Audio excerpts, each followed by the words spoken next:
Welcome to Operations Unfiltered, the podcast that takes you behind the scenes of influencer and talent management. I'm your host and your favorite marketing project manager girlie, Zarina. This episode is really special to me because I get to highlight some of the great work happening right here in Baltimore.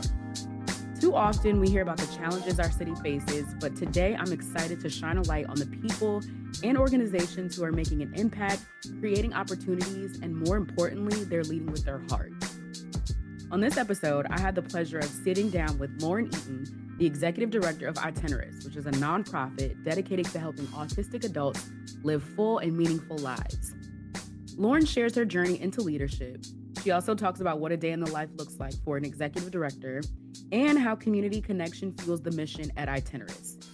So whether you're interested in leadership, nonprofit work, or just want to feel inspired by what's possible when passion meets purpose, stay tuned for this amazing conversation. So, without further ado, let's get into this week's episode of Operations Unfiltered.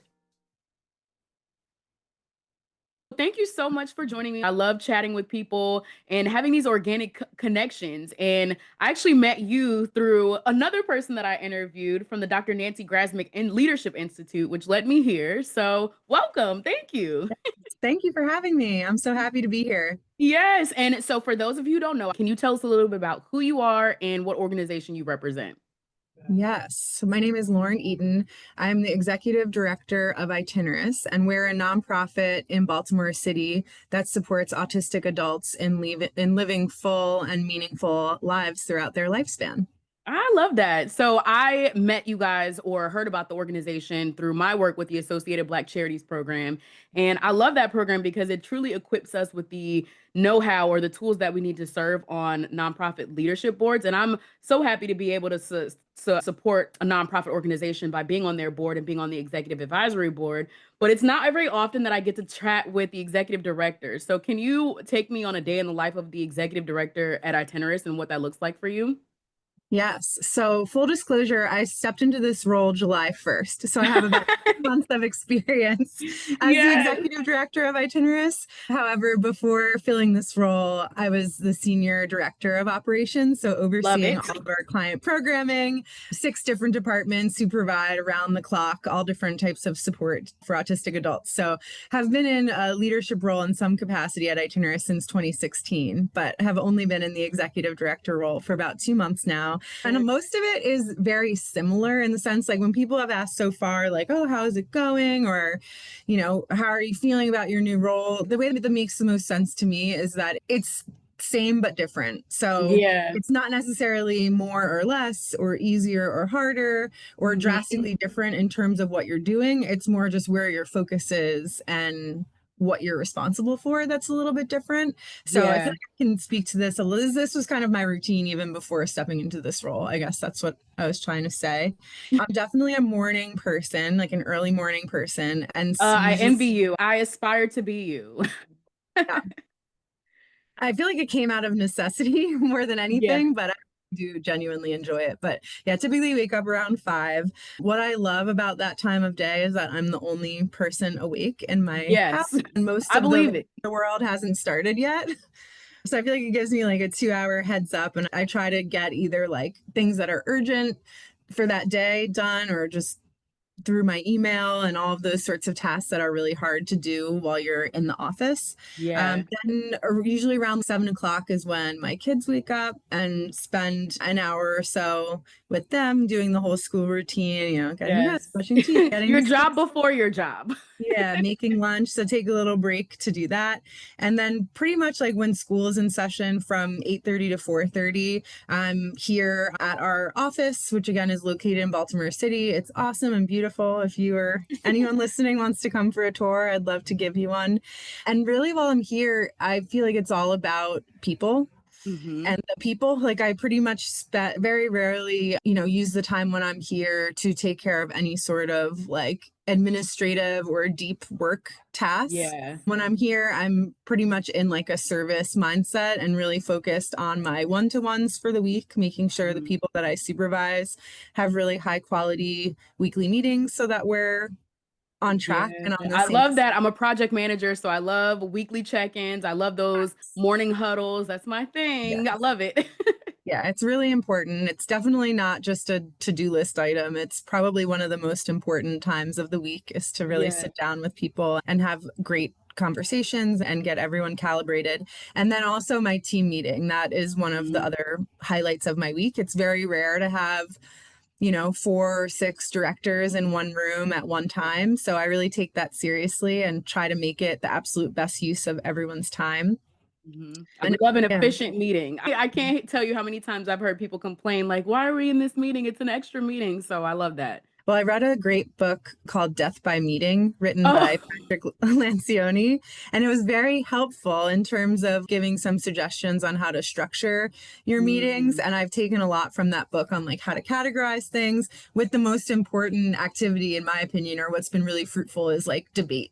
So what do 4 or 6 directors, because usually it's four, and then once a month Yeah. it's our whole team of 6. What do Mhm. we need to debate? What topic do we need to bring up so that everybody can share their opinions, get Yeah. into some really exciting and healthy conflict? Because that's really the space that you need to be doing it in order for things to run smoothly. So a lot of our meetings are just like hot topics of debate. Like, what do we really need to talk Oh, about wow. at I length? love that. So, can you talk a little bit more about that? Because I know for me, as someone that's emerging into leadership roles, when I hear healthy debate, even the word healthy, I still hear the debate word. I get nervous. Can you talk about Mhm. that? Has that been a challenge or has that been something that's been a good thing that you've seen when working with your team? Definitely a good thing. I have seen, in the past, I feel like it's very easy to fall into a place of artificial harmony, which is Oh, okay. people don't want to rock the boat or they don't want to Yes. piss off a peer or a team member. So even if Yes. someone presents an idea and it's the worst idea under the sun, you'll get people who are like, okay, yeah, Yeah, well, exactly. Let's go with it. Yeah. and they go talk shit to their friends outside of the meeting. That's not a good thing. That leads to a lot of organizational dysfunction. And we've Yeah. definitely have had that problem and have tackled that problem here at Itineris. So from a place of non-judgment, I can say it's a pretty common place to get to. But through, a lot of hard work, we've really focused on this idea of healthy conflict and being able to Mhm. say what you mean what you say, Yeah. speak authentically and honestly. And that space, like if you have trust between the group of people that you're with, Mhm. which is a whole nother important topic, you should be able to say what's on your mind, speak honestly, speak directly, speak candidly, and have that debate there so that when everyone leaves that room or that space, whether it goes your way or doesn't, because it's never going to go your way 100% of the time, you can be fully committed to, okay, this is what we decided. I know that my opinion and that my, things that are important to me were heard and discussed, and it didn't go my way, but I can still leave this room getting behind whatever the ultimate decision was. So I really do feel like that healthy conflict is critical. And it's the Well, I love that because I have been in corporate for the past 10 years, and I can say that I have a little bit of corporate PTSD because that has not been the case. And then transparency, me as a Black woman in corporate, I often struggle with that feeling of being the angry Black woman because, I might have an opinion that's different than others. But what you said is so key is that healthy conflict and that healthy conversation. And I love that management style. And now that I'm a little bit older in my career journey, I'm actively seeking managers who have that approach. Do you find that that's something that you've developed over time? Is it a trauma response from you being in environments where you haven't felt heard? How do you feel like you've massaged that people manager arm to be able to lean into that? That is a really good question. And my answer would be the hard way. I feel like just Yeah. like everybody else, like you realize you have problems, you figure out, you're trying to assess what the problems are and why they exist. And that Mhm. was what it boiled down to us at Itineris a few years ago.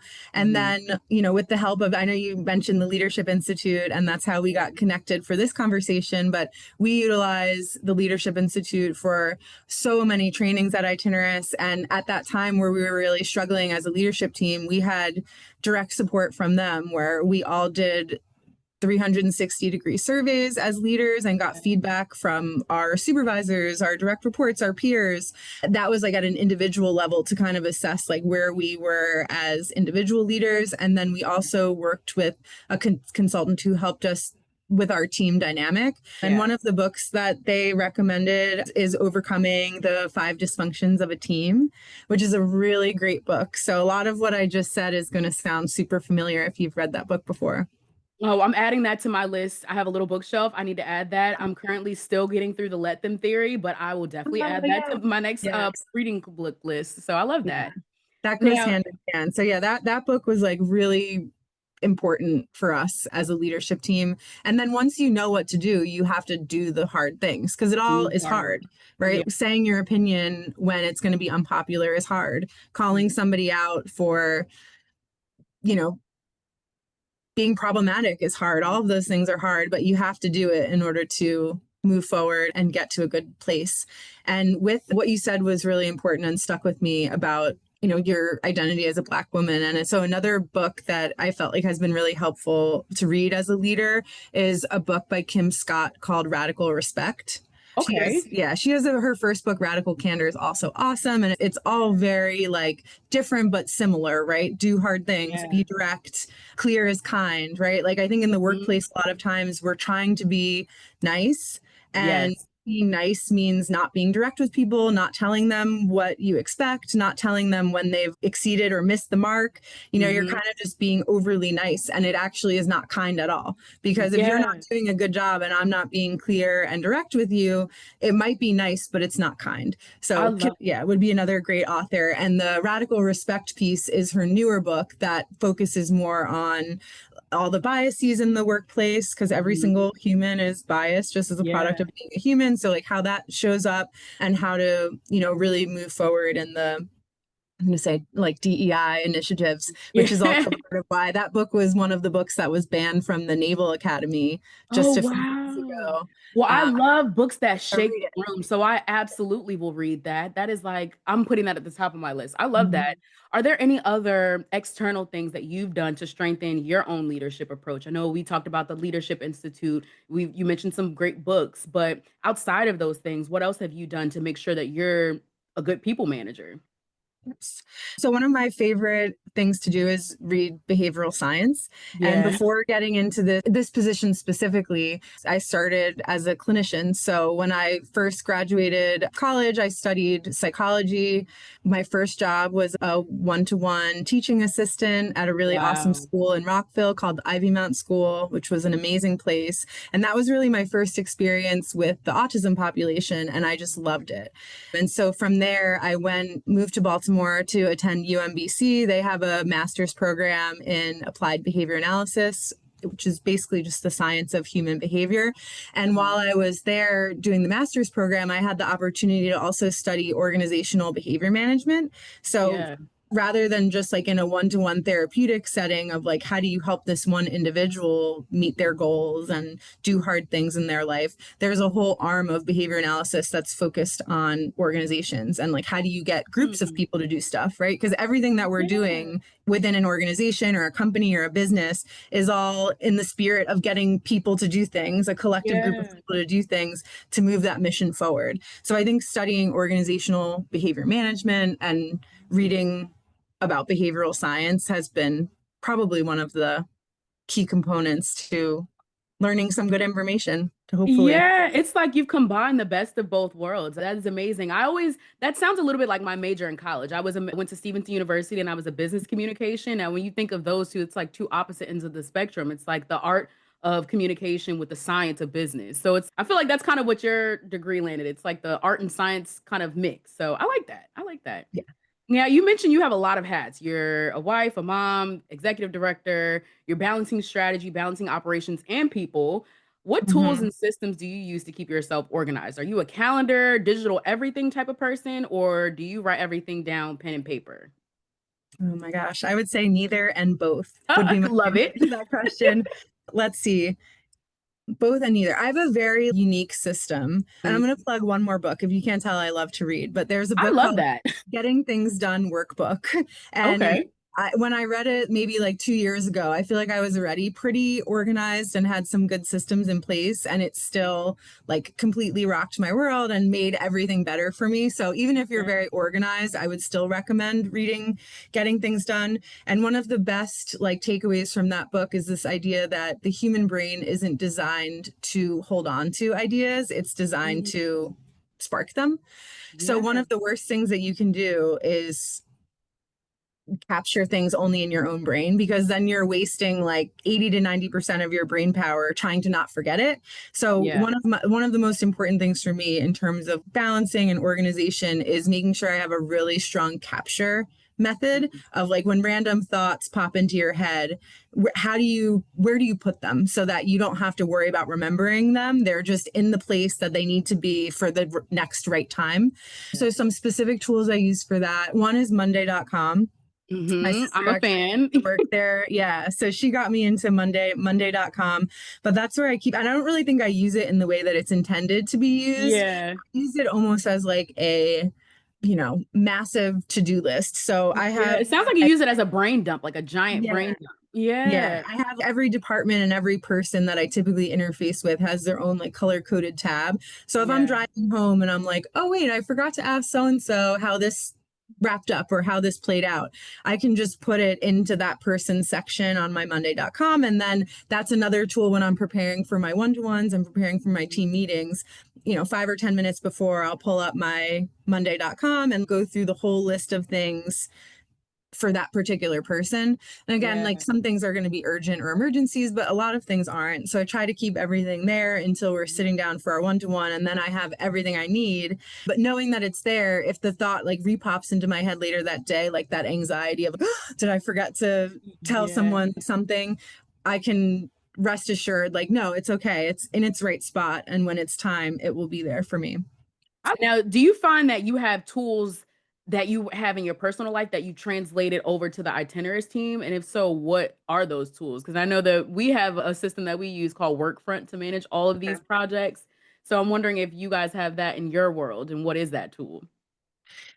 Like something that we're using at Itinerants right now. Yeah, to manage projects, sort of like what you're doing with Monday.com. Is there something that exists in the Itinerist universe that does that? I know I've used Smartsheet in the past. I've used Workfront, Jira, things like that.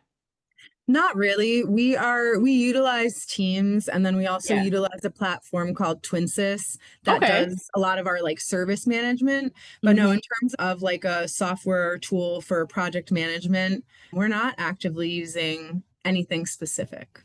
Oh, noted. That's good to know. And I Mhm. always like to see what's going on under the hood. Shameless plug, my husband's a mechanic, so I like to use car analogies. So I Okay. like to check to see what's under the hood at other organizations to see how they run. So that's interesting. That's it. Right. It is. And we have a few people who've used monday.com a little bit and, hmm you know, work through setting up like deadlines and looping people in. And I don't know if it's because we're like human service organization as opposed Yeah. to a product driven or, you know, organization, but there's something about that is just challenging in human services. It's a lot of I totally get it. I totally get it. And yeah. honestly, I think marketing as a whole, marketing, project management for that space is kind of it's different. Like there's not a one size fits all tool that would meet the needs of every single organization. So I totally get that. I totally get it. Yeah. And then I guess what's one lessons learned moment throughout your leadership journey, specifically at Itineris, that has helped shape the way you kind of lead today? I know you mentioned a lot of valuable gems, but I'm wondering if there's just one aha moment that's like, okay, yes, this is why I'm doing what I'm doing. Really, for me, it's all the people. Yeah. I love like the individuals that we work with, the clients and autistic adults that we serve and their families bring me so much joy. They're just so amazing and so talented and so funny. There really is never a dull moment. I could never imagine myself going into a job where I was going to sit at a desk all day, which is Yeah. interesting. Like you think I would, even as the executive director, but you really don't. You're like up and around, and every hallway that you walk through, every door threshold you cross, there's like really awesome people to talk to who are going to brighten your day and make you Yeah. laugh. So definitely the individuals are a huge part of the why. And then as I've kind of moved into more leadership roles, an equally big why is my colleagues and Mhm. people that I care about. And I really do feel so grateful that I get to do what I love with people that I care about.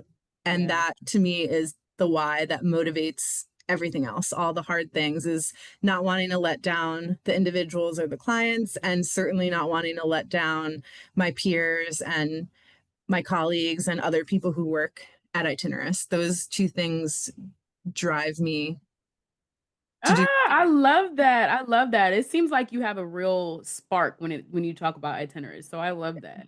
I Now, love it. I want to do a quick pivot because I actually have been stalking your LinkedIn specifically for this because I wanted to Ooh. know what your thoughts were about these next series of questions. So at Operations Unfiltered, we like to talk about the back end logistics of influencer marketing.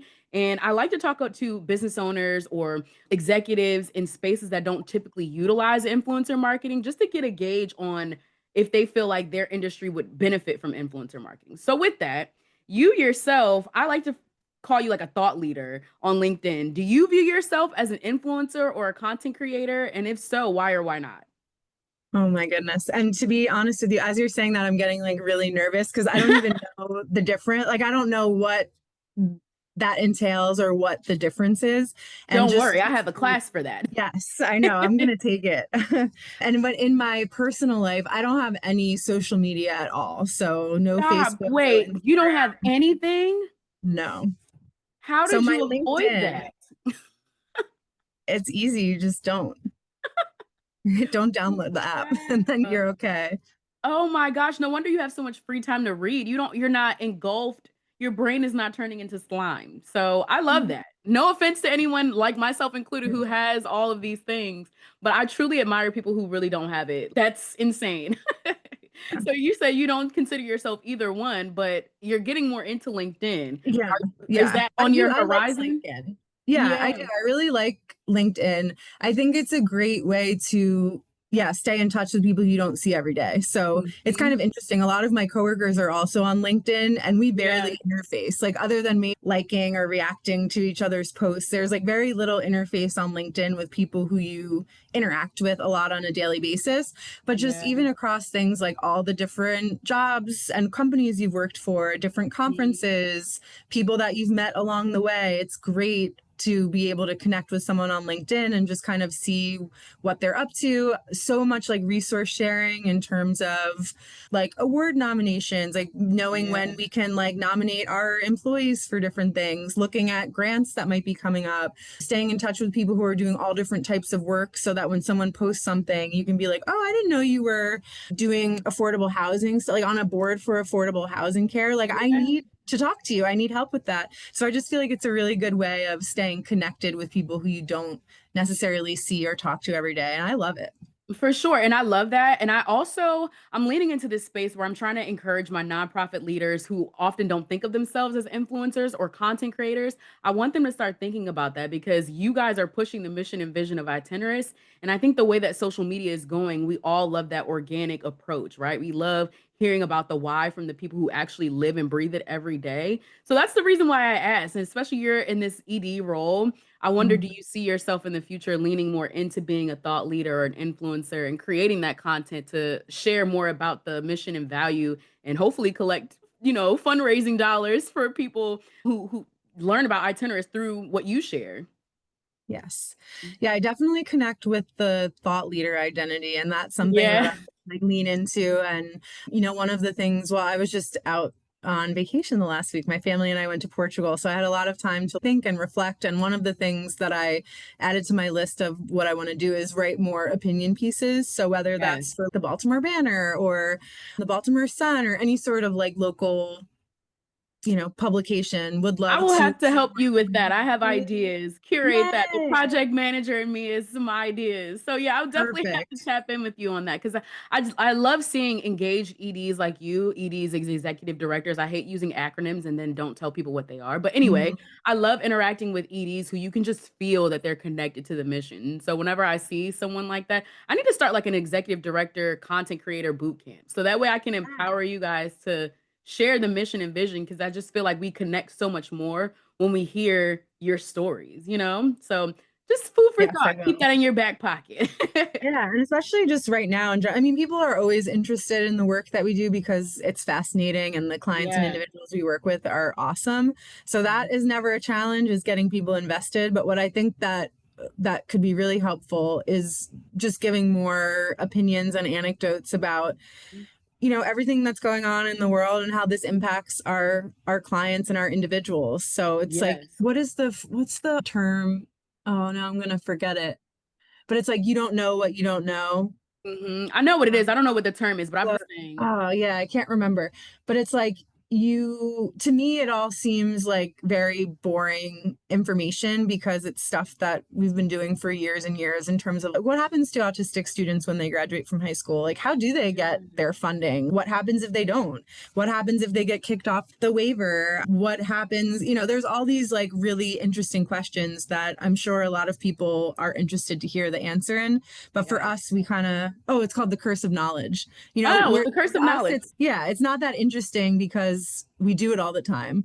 But Yeah. it's like a reminder that for people who, maybe you have like a younger child on the spectrum and you're curious what adult services look like, or maybe you're an autistic adult and you don't have funding yet and you're curious how you go about doing that. I feel like there's a lot that we can share in that hmm area that will impact the interest or pique the interest of a lot of people. Yeah, for sure. Especially in the with the rise of like video content, getting someone who looks like me and shows that they're experiencing what I'm Right. experiencing. I always tell people that building that sense of community is a top tier content bucket that people have to lean into. So I Yes. definitely love that you're already thinking about that approach. Now, Yes, something I that have I'm no interest in being like an influencer, yeah. but what I will say is that I want Itineris to be influencers in the very progressive ways that we can Yes. think about and engage with the disability community. One is like there are a lot of, what are they called? Like there's just a lot of stereotypes and a lot of myths about people with disabilities and about people on the What are autism some of those spectrum. myths that you want to debunk? Because I feel like that could help too. What are some common misconceptions? So many. A really good one would be that people with disabilities can't make their own decisions, or Yeah. people with disabilities can't drink alcohol, or people with disabilities can't go to concerts, or people with disabilities can't work or Yeah. play baseball, depending on who you ask. But those are all things that are totally untrue, not really in line with a progressive view of neurodiversity and disability as a civil rights movement, Yeah. and how to make sure that people have their rights and their ability to live their life in the way that they want to live it, while also having support in areas that they need, which does not mean somebody completely taking over your life and making every decision for you without your Love input. that. Because Yeah, they like at the end of the day, everybody is a human being, right? And right. I that is one of the misconceptions that I'm happy you covered is that these are still human beings that are fully capable of making their own decisions. Some of them, you know what I mean? So I love that you guys are destigmatizing this whole thing. So I appreciate the work Definitely. that you're doing. And I know that marketing is often a challenge for nonprofits, especially in the human services area. But aside from just the sheer knowledge gap, what are some other hurdles that you think Itinerus is facing as far as marketing? And how do you feel like you guys are trying to mitigate that? Marketing, that's a good question. I would say, time, expertise, and bandwidth. It's like Yeah. when you have someone who's just like everything, it's like when you're working with like the people who are doing marketing for Apple products. hmm I feel like Huge that's a budget. whole different ball game than marketing for a nonprofit that's funded through Medicaid and Yes. grants. And that's something that I had to explain to my creators too, because I'm also a booking agent for content creators who are looking to work with businesses. Is that Hmm. sometimes you have to be attracted to the mission of the organization and help propel that forward, and then the money will come, right? Right. So, my idea for content creators partnering with someone like Itinerist is I want them to know that you have to be married to this vision. And sometimes they don't have a big budget, sometimes they do. But at the end of the day, sometimes marketing comes from the good of your heart, you know? So, Hmm. I want my creators Yeah. to feel that too. Yeah, and we have an amazing, amazing development team. Our director of development and marketing is phenomenal. And yeah, oh yeah, you did. Yeah, Yes. Carolyn, she's fantastic. And she has a small team, the way that we Yeah. all do. It's every year, it is so serious every year that we do our budget, having to go through and being like, what can we do without? Where can we cut? Where can we make changes with the goal of we are a human service provider. So it's 80% or more of our budget goes to paying direct support staff. So paying the Yeah. individuals who work with our clients on a day-to-day basis around the clock. That is where over 80% of our money goes. That's 80% of our Yeah. expenses. So when it comes to, other departments, like we obviously have to invest heavily in those departments and have amazing Mhm. people doing amazing work. Yep. And those departments don't have the same budget as like a for-profit tech or a startup where you might have, 20, 25 people on your team. This Yeah. is a team of 3 or 4 people who need to Exactly. do all of the, raise over $1 million a year, organize all of our events, Mm-hmm.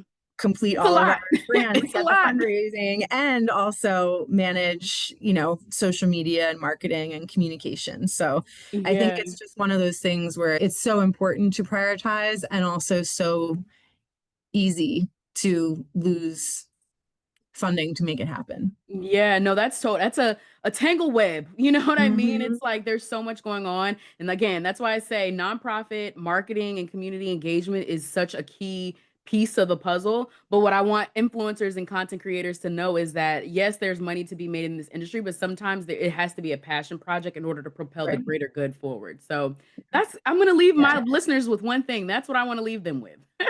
Wonderful. And we have a handful of clients who I think would be great influencers. That's probably my biggest vision and something that I would like to happen over the next year is to let, in the autism world, there's a saying, nothing about us without us, where like a bunch of Yeah. neurotypical people should not be making all the decisions about how autistic people live their lives, right? Agreed. Don't make this Agreed. decision without me in the room because it has an impact on me. So I feel like the same thing for social media marketing. Our clients would be the influencers. So who here Yeah. of the 115 people that we serve, we have a great number of clients who have like social media, who love like entertainment, love being videoed, love being interviewed. So how do we Yeah. get them, to be the influencers who are spreading the word about, disability rights as a civil rights movement and the work happening at Itineris and debunking all the myths and showing all the amazing things that they're doing down to our artists. So we have a group of artists at Itineris and that's their business. They make and sell their own artwork. They're self-employed. Okay. Like each of those artists should be influencers if they would like to For be. sure. And I can't wait to help tap in and help give them the Yay. templates that they need to be successful. But you mentioned a good point. With the whole political climate, I was trying to avoid this topic, but the dismantling of all things DEI, and I feel like people miss that E stands for equity, inclusion. And I think that a lot of people forget that sometimes autistic adults fall into that. So, with this political climate, the state of dismantling DEI, what are your thoughts about, the protections that might be leaving people with disabilities. How do you feel about the overall political climate as relates to DEI? Right. I mean, that's a huge question to Yeah, answer. I feel like we'd need probably 6 to 12 hours to for get there. sure, sure. But what I can say that at Itineris, we have DEIA. So our committee and our mission is related to diversity, equity, inclusion, and accessibility, Love it. especially with that like disability piece. And so Mhm. we have DEIA committee that we've had for many years now. We have a DEIA mission and vision statement. We read books like The Canary Code, which is all Okay. like inclusion in the workplace for neurodiverse individuals. Like we've read that book and have attended conferences to update our hiring practices, how we have staff complete applications, like what information is on there versus what is not, making our workplace like an inclusive and accessible workplace. So none of that has all been happening for years and that's going to continue to happen because it's really important to us. And Mhm. then outside of the DEIA initiatives, we also have our organizational philosophy, which is Mhm. the philosophical piece of our client and stakeholder handbook. And we Yeah. start with this information from the second that somebody reaches out about services. We Mhm. share our philosophy because we want to make sure that not only that we're a good match, right? Not everything works for everybody. So we're really trying to be transparent about who we are, how we do things, and how we feel about certain topics so that we can be Mhm. a good match, not only for our staff and team members, but also for the clients and families who seek us out. So one of the first number one of our organizational philosophy is neurodiversity affirming, which is a whole way of viewing like disability as a topic and autism as a specific diagnosis. And it's like probably beyond the scope of the conversation to get in what that means. But yeah, it's like we're neurodiversity affirming and we use neurodiversity affirming best practices. So if you're someone who is going to want us to be overly restrictive, like we're probably not the right place for you. Number two is anti-racist and anti-discriminatory. And that's just something that is a core part of our organizational philosophy and goes through like what that means, why it's important to us, and all of the different, tools that we use in order to live that philosophy, with one specific example being if a client or somebody that we serve makes a comment that's either racist or biased or culturally insensitive in some way, we have a curriculum and a referral form where like even down to our clients, our DEIA committee and our HR department can work with that individual client, not to be punitive or say, you're a horrible person and can't come here anymore, but hey, let's talk about this and let's try to do some education and thought and research onto taking different perspectives and why this might not have been the best comment. Yeah. So I feel like we try to take like a proactive approach, but then we also do have reactive strategies for if someone misses the mark or if there is an issue, like how we tackle it as an organization. And then we're also evidence-based, meaning all of the interventions and strategies that we use are in some way founded in science and have some empirical validity to them, as well as an environment of learning and growth. That's the fourth component of our philosophy, with this assumption that we're human services, like we are humans, we're working with humans, even though we wish that we would never, ever, ever make a mistake. Going to. And as a product of working in human services, some of the mistakes we make are going to, have the potential to be really serious. If you're responsible for giving someone their meds, like you can't make a mistake. Can't mess up with that. Yeah, that's something you can't mess up. It has real. So I would love to say, oh, we'll never ever make a med error. But we also have, 180 employees who are giving meds to clients 3 times a day, 365 days a year. So is it realistic to say that we're never ever going to make a mistake?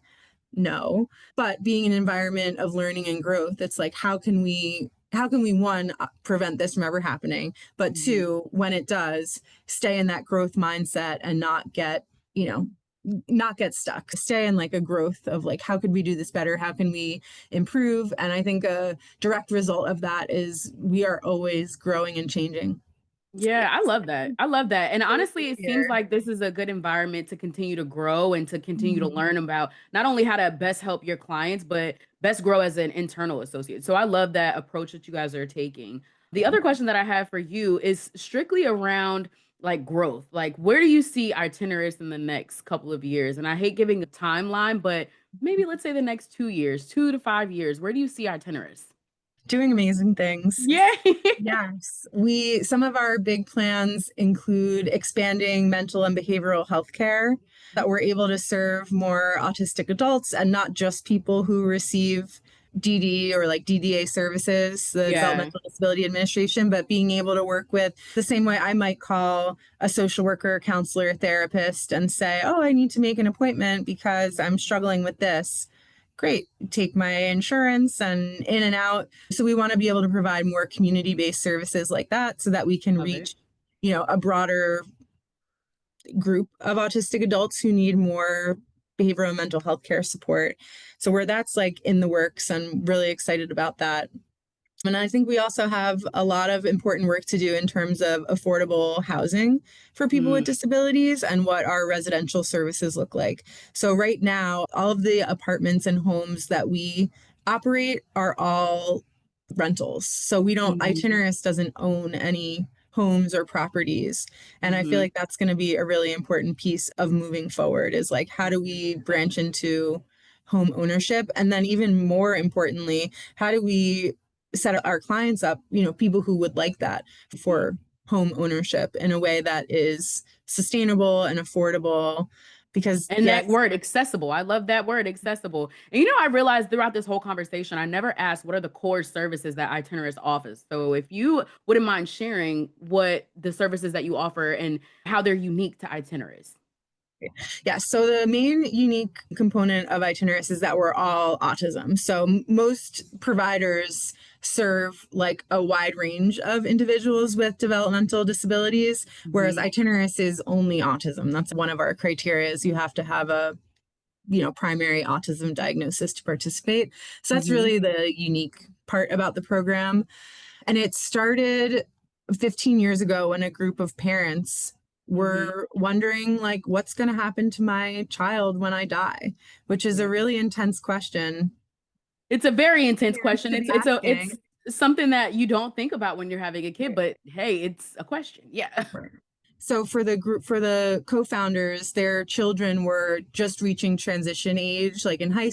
school, 14, 15. And when you have access to special education services, it's a great thing. Like you have speech, you have OT, you have special ed, you have your friends, you have Special Olympics, you have your whole life is rich with Yeah. services and with things to do. And then what happens often is when people graduate from high school, they call it falling off the cliff or falling off the service Mm. cliff Yeah. because the school-based services are entitlement based. Like you are entitled to those services under the law. Whereas Mhm. once you turn 18, it moves to eligibility based. So like you have to meet some sort of criteria in order to get them.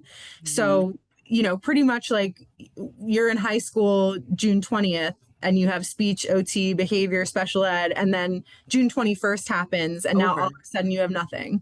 Oh, wow. So you guys are really filling that gap of what's next. I love that. What's Oh my next? gosh. And that's Yes. truly needed. And Yes. I cannot wait to see how you guys mature and grow, especially in the marketing arm, because that gap, that education gap is something that you guys can fill on social with the community that you already serve. So it's all connected. I cannot wait for you guys to do that. Oh my gosh. It's going to be great. So Itinerary started primarily as a day program, Hmm. almost like, when you don't go to school, like where do you go and what do you do?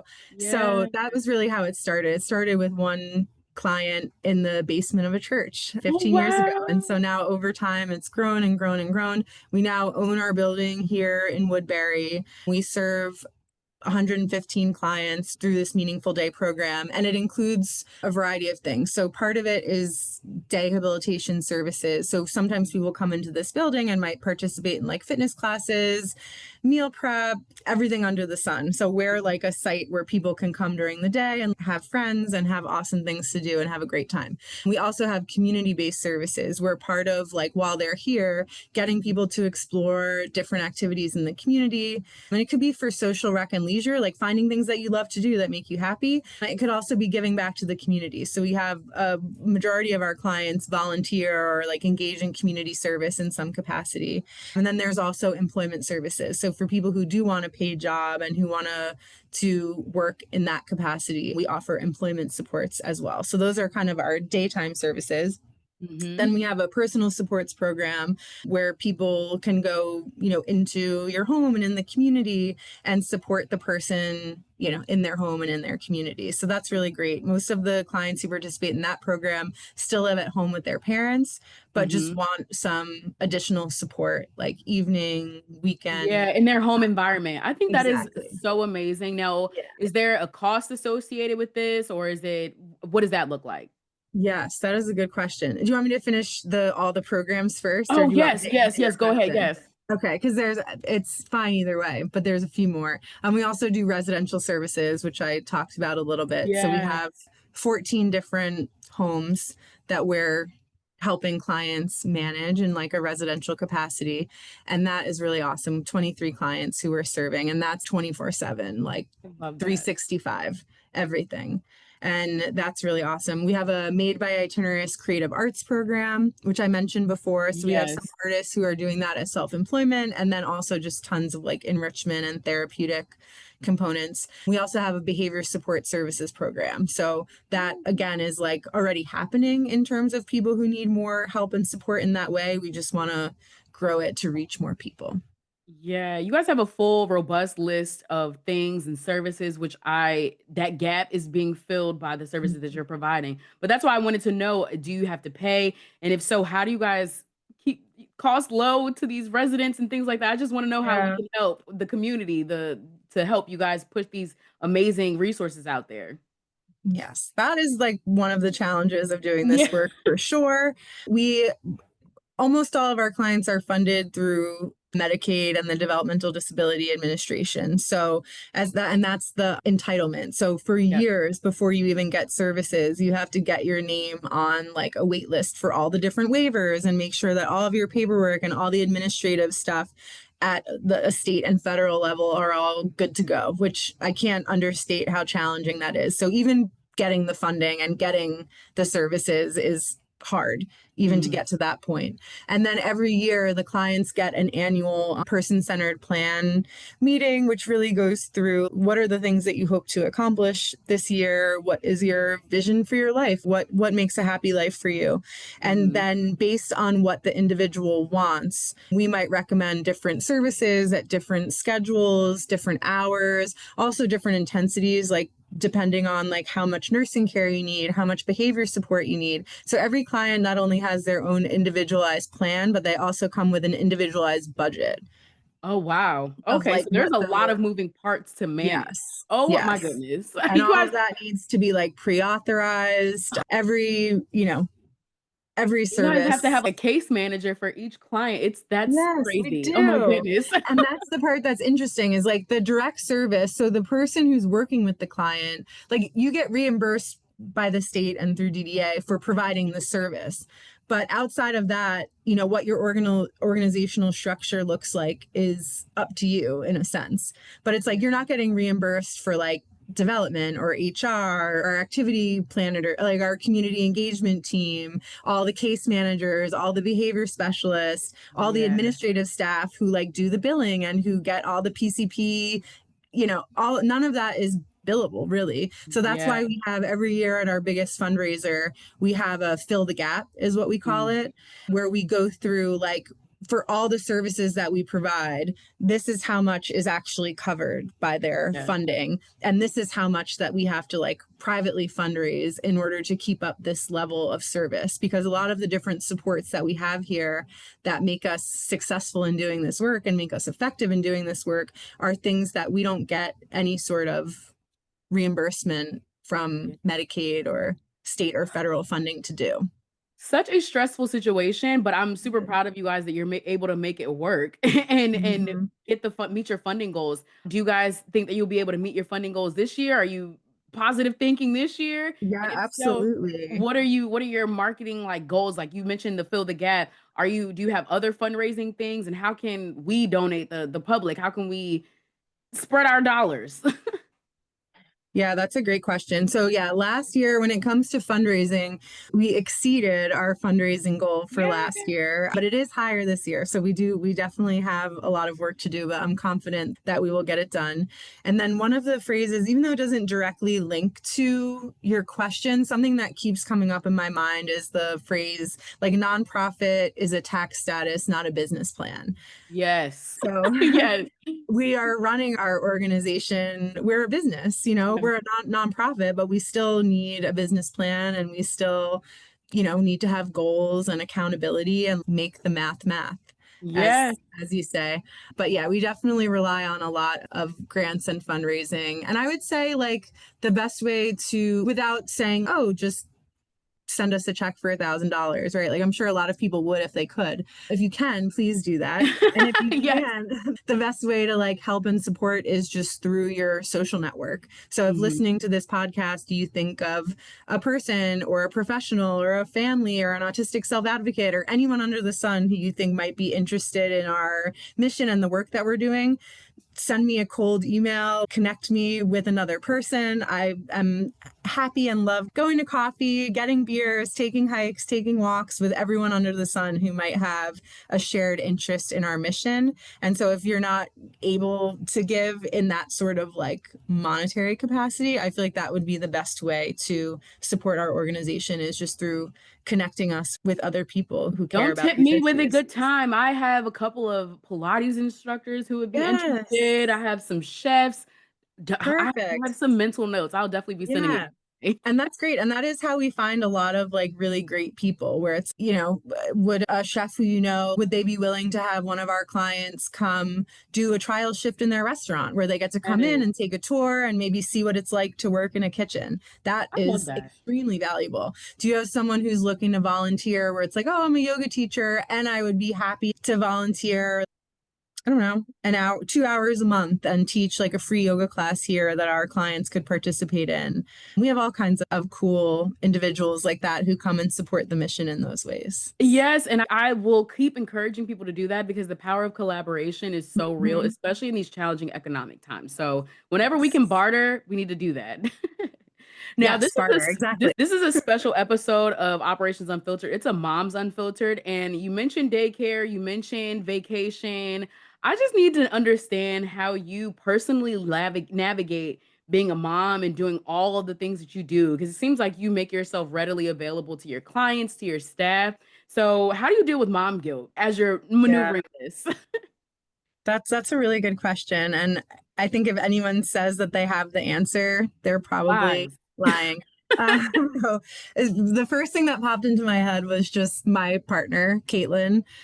She's amazing, and I could not do this job without her, because in all the ways that I might have to stay late or answer the phone or be here or be there, she is the person picking up the slack on the other end. So I feel very grateful that I have not only an amazing partner to support me, but also an extremely strong village. We live in Patterson Park neighborhood in Baltimore. We have a Oh, my group. favorite. My daughter needs Yeah, frequent flyer miles at Be More Licks. I know they are tired of yes. seeing us at I Be was More just there Licks. yesterday. So Yeah. are we. Oh, so are Yeah. we.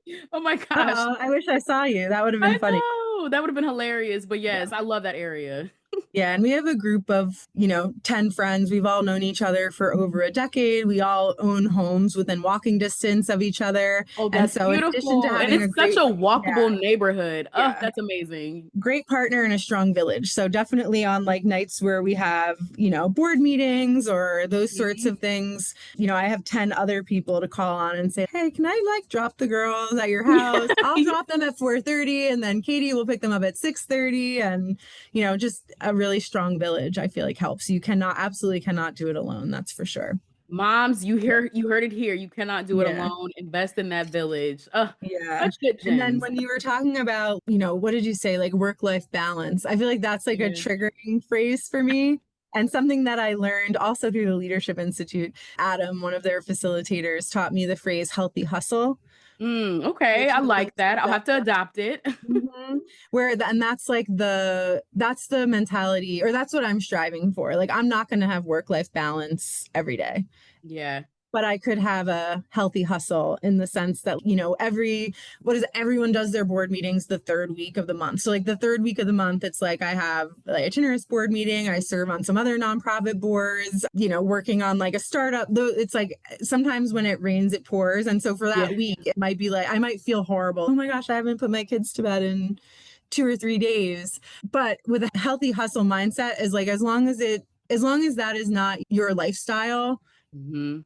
to me it works, where it's like, okay, I'm going to have 2 or 3 like really jam-packed days where I'm not going to have a lot of quality family time, but Yeah. I know that next week we're going to Portugal and we're going to have a whole week of uninterrupted family time. So try to look at it that way instead of striving for this like moment to moment work-life balance You that are preaching to me. I hear you loud and clear. I'm taking this advice personally because I cried 3 times last. I'm not going to be able to tuck her in. I'm busy. yeah. So I And read it and doesn't help. Like I I'm can say it now, but in the moment, I still feel bad and cry and all those bawling things your too. eyes out. My kids is Yeah. gonna they're gonna hate me. So Yeah. Well, uh, something that I learned in therapy, I had a great therapist. When they were little, I had a lot of anxiety. of Yeah. course, just because it's like everything can hurt them. They're so fragile. Yes. And as they were learning to walk and like exploring things in the park, and we like live in the city, like everything was making me feel like, this is so dangerous. And what Yeah. you said was like, you can just ask yourself, will they probably be fine? And that's the question that I ask now, is like if they're doing something like climbing on a ledge, it makes me a little nervous, but they're also only 2 or 3 feet from the ground. So it's like, Yeah. Are they going to be okay? fine. Yeah. Probably. Yeah. So that Oh, has I helped. love that. I'm gonna Yeah. keep that in the front of my mind because every day I'm like the helicopter mom. Don't do that. Don't do that. And I'm like, no. And I can just stop. It's too stressful. So now I ask myself, like, will they probably be fine? Probably. And that applies to like, the work life balance and healthy hustle too. And then something that I try to do, even though I'm not always successful, is that like self-compassion exercise of if I were talking to a friend instead of myself, what would I say? Because if it's to me, Mm. I might say, you're the worst. You're a horrible parent. I always say you You know, I suck. bully Like, your kids for girl, life. Yeah. yes, yes. I'm Or always like, way meaner to myself than I am to my friends. Good right. advice. Good I advice. can't believe I was late to pick them up. They're going to be like traumatized for life because they were the last kids to get picked up, which like, and the kids are really good at that too. Like, I know that that they weren't the last pickup every day, but there was like 2 days in a row at camp where I was like right on the tail end, like they were Yes. the last kids to be picked up. And they're like, we're always the last kids to be picked Oh, up. God. So we always have to wait. And it's like, I'm not going to It was argue just with them, twice. It was but just twice. yeah, will you probably be okay? Yes, you probably will be okay. And rather than speak badly to myself, I imagine if it were a friend who had a kid and was navigating this exact situation, what would I say to them? And it would be like, you're a great parent, like you love your kids know that they're loved, they have a very like enriched and beautiful life, and they'll probably be fine. You are the best. Oh my gosh, this has been an amazing conversation. I appreciate you, Lauren. And I want to know, how do we follow you? I know you said you only have LinkedIn, so Lauren Eaton, but all things That's Itineris. it. I want people to be able to look up this company and figure out how they can invest their time, their money. How can we keep up with all things Itineris? Yes. So to learn about Itineris, I would definitely direct you to our website, itinerisbaltimore.org. And then we do, even though I don't personally have social media, Itineris does have a very active Facebook Yeah. account, Instagram account, LinkedIn, and YouTube page. YouTube Okay. is another good way to learn, even though they're typically like a little bit longer videos that we make, like all the videos that we make for our fundraisers and all different events we post on YouTube. So that's a good way of just like learning more about the clients and the programs and the work that we do. But in all seriousness, please email me and come in for a tour, because I do think the best way to really understand the work and like who we're serving and what we're doing is to come here to our office. I would love to meet anybody who's interested, give you a tour of Itineris, introduce you to some of our clients, show you some of our new spaces that are under construction for like new projects that will be happening over the next few years, and just like really have you connect with the people. It's all about the people. So come in Yeah. and visit us. I'm going to set up my tour today. I know that's Yes, right. But let's thank do you so it. much, Lauren. This is a great conversation. And thank you, everybody, for tuning in.